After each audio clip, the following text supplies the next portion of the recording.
Come with me on this journey as we get 5 kills using a joystick in air realistic battles. Now before we get into the game, I want to provide a little bit of clarity so you don't have to ask too many more questions and I can keep playing the game.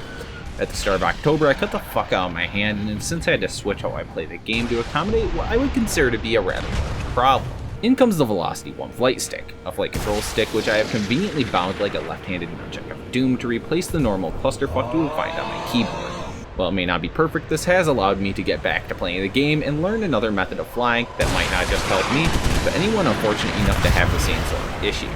As you can see, we are playing the Event Mirage 2000, which we are going to be using rather aggressively to take out our first guy before we manage to barely escape his red retaliation missile by less than 30 meters. After decidedly following this early victory with a tantalizingly close call with Death's favorite goober, we then reposition to intercept anyone else we can lock a missile on, which happens to be this guy, who apparently didn't know that the beeping in his cockpit meant that he was about to meet God. With the immediate threats neutralized, I moved to intercept a nearby Phantom who had strayed a little too far into deep water, giving him a surprise gift from under 2 kilometers and leaving him to rebind his flare key.